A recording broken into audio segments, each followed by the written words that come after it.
तो आज की क्लास में हम आपको बताएंगे भौतिकी से। तो क्लास 10th के भौतिकी का पहला चैप्टर क्या है? प्रकाश का परावर्तन। तो प्रकाश के परावर्तन में देखिए, सबसे पहले तो ये जानिए आप कि प्रकाश क्या होता है। प्रकाश क्या होता है कि प्रकाश देखिए वो चीज होता है, वो वस्तु होता है, वो कारक होता है। प्रकाश वह कारक होता है जिसके सहायता से आप किसी वस्तु को देख पाते हैं।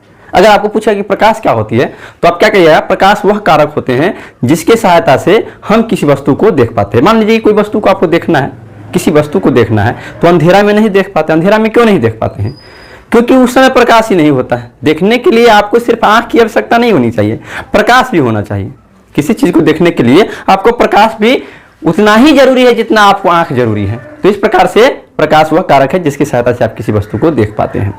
अब प्रकाश स्रोत क्या होते हैं? प्रकाश स्रोत जिस वस्तु, जो वस्तु प्रकाश देता है वह प्रकाश स्रोत कहलाता है। जैसे सूर्य क्या है? प्रकाश देता है तो प्रकाश स्रोत है।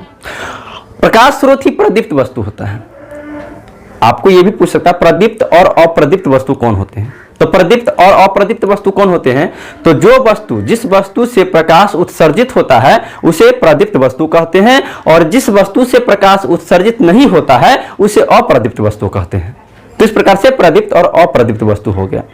उसके बाद किरण पुंज के बारे में अगर पढ़िएगा आप तो किरण पुंज क्या होता है? किरणों के समूह को किरण पुंज कहते हैं। जैसे प्रकाश, सूर्य का प्रकाश आता है तो आपको एक किरण नहीं ना दिखाई देता। किरण क्या होता है? प्रकाश जिस सरल रेखा पर चलती है ना उसी को किरण कहते हैं। प्रकाश जिस सरल रेखा पर चलती है उसे किरण कहते हैं। तो किरण और उस किरणों के समूह को, और उस किरण के समूह को किरण पुंज कहते हैं।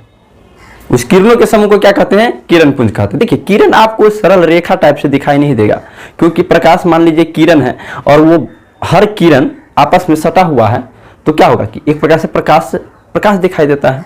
तो किरणों के समूह को किरण पुंज कहते हैं। किरण पुंज 3 प्रकार के होते हैं। एक तो अपसारी किरण पुंज होते हैं, एक समांतर किरण पुंज होते हैं, और एक अभिसारी किरण पुंज होते हैं। तो अपसारी किरण पुंज क्या होते हैं? अपसारी किरण पुंज किसी एक बिंदु से फैलेगा। जो किरण पुंज, जब किरणों का समूह एक बिंदु से फैलता है तो वह क्या कहलाता है? अपसारी किरण पुंज कहलाता है। अपसारी किरण पुंज क्या होता है कि जब किरणों का समूह किसी एक बिंदु से फैलता है, मतलब टॉर्च देखते हैं, टॉर्च बारते हैं आप तो कैसे फैलता है उसका प्रकाश, तो वह होता है अपसारी किरण पुंज। और समांतर किरण पुंज क्या होते हैं कि किरणों का समूह समांतर हो, एक दूसरे के समांतर हो। समांतर यानी कि फोकसिंग वाला। देखिए, एक टॉर्च होता है फोकसिंग, एकदम पूरा एकदम समांतर जाएगा एकदम उसका लाइट, तो वो हो जाता है समांतर किरण पुंज, उससे निकलता है। और एक होता है अभिसारी किरण पुंज।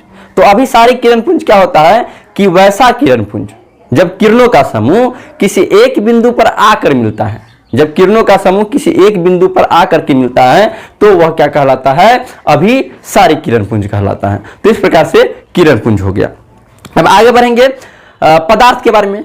तो पदार्थ कोई वस्तु, तो पदार्थ होते हैं, एक होते हैं पारदर्शी पदार्थ, अपारदर्शी पदार्थ और पारभासी पदार्थ।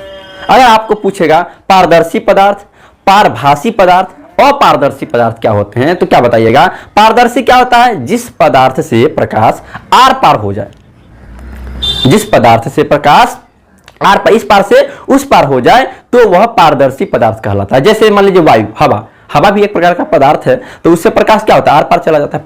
पानी में क्या कीजिए आप, मान लीजिए लोटा है, उसमें पानी भर लीजिए, गिलास में पानी भर लीजिए, उसमें सिक्का रखिएगा तो आर पार दिखाई देता है, पानी में सिक्का बैठा हुआ है, क्योंकि उसमें प्रकाश क्या होता है कि आर पार हो जाता है। तो जिस पदार्थ से प्रकाश इस पार से उस पार हो जाता है वह पारदर्शी पदार्थ कहलाता है।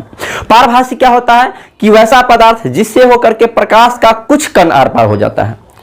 जिस पदार्थ से प्रकाश का कुछ ही कण आर पार हो जाता है। जैसे मान लीजिए कि शीशा, आईना को घस लीजिए पूरी तरह से, कोई भी आईना नहीं, शीशा कोई है, उसको घस दीजिए तो प्रकाश का कुछ कण आर पार जाएगा। खून का धब्बा जो होता है, खून जो होता है, उसको आप क्या, उसमें प्रकाश आर पार जाएगा लेकिन कुछ कण जाएगा। तेल लगा हुआ कागज में प्रकाश अगर बारिएगा तो क्या होगा? उसमें आर पार जाएगा प्रकाश, लेकिन कुछ कण, पूरा प्रकाश नहीं जाएगा। तो इस प्रकार से पारभासी पदार्थ होते हैं।